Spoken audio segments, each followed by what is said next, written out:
Paraíba é celeiro de grandes dos cordelistas. Poetas e violeiros, cantadores, repentistas, mestres da literatura, baluartes da cultura, são muitos desses artistas. A Paraíba é realmente um celeiro de poetas cordelistas. O paraibano Leandro Gomes de Barros, por exemplo, é considerado o pai do cordel, por ter iniciado a publicação dos folhetos no século passado.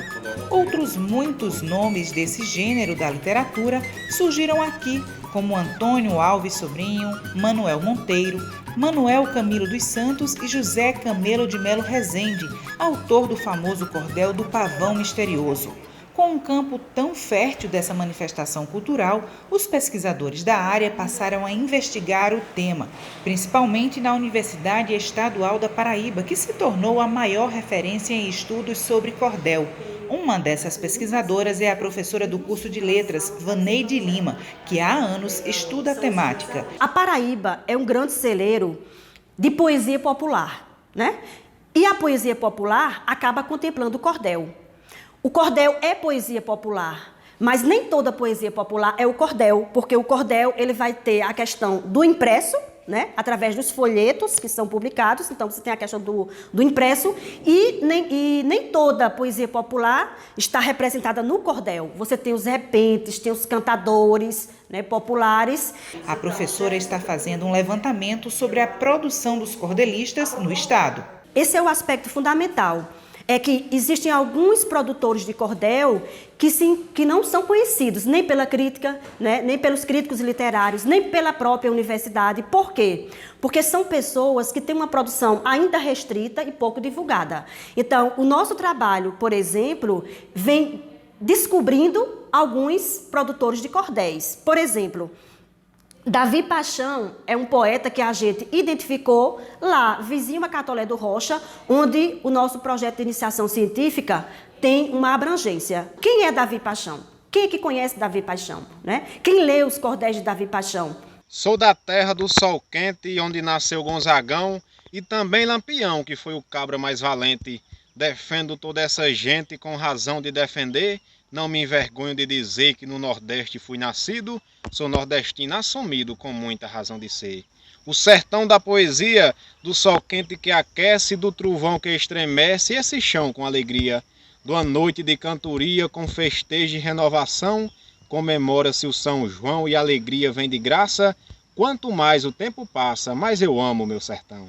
A partir dessa identificação, nós resolvemos ampliar a proposta e hoje o projeto ele abrange não só Catolé do Rocha, mas Bom Sucesso, Brejo do Cruz, Brejo Santos e Riacho dos Cavalos.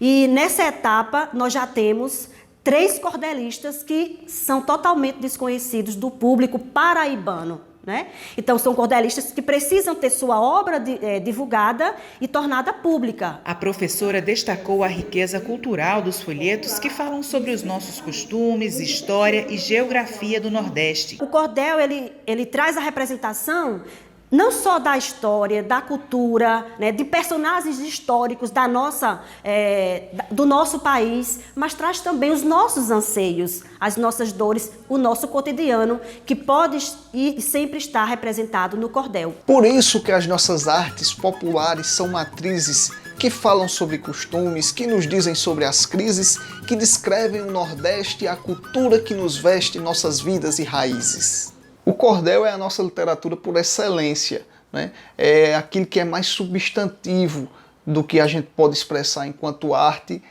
falada, né? Já que advém da oralidade, e principalmente através da palavra.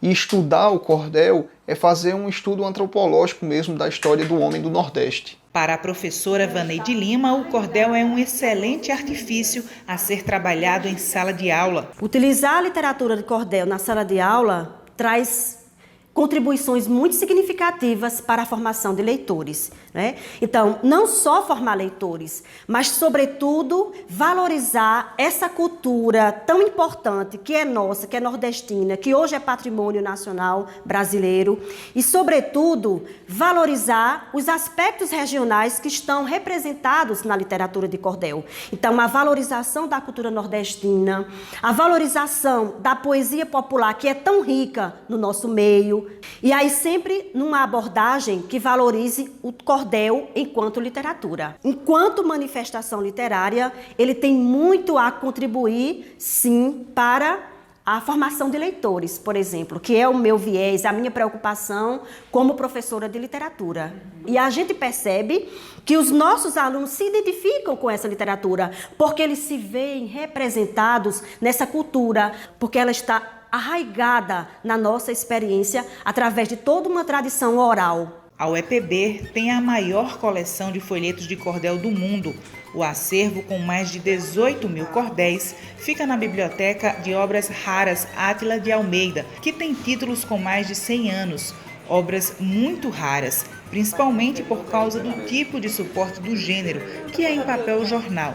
A biblioteca é uma fonte de pesquisa para vários estudiosos e também contribui para o fato da UEPB ser uma das instituições com o maior número de pesquisas na área. Somente no Google acadêmico, quase 200 trabalhos fazem referência à Biblioteca Átila de Almeida. A gente tem muitos aspectos positivos em relação a esse panorama atual da literatura de cordel. Há novos poetas populares, né? Há novos produtores de literatura de cordel, sim. Então, eu acho que esse panorama vem, sim, se mantendo e se renovando.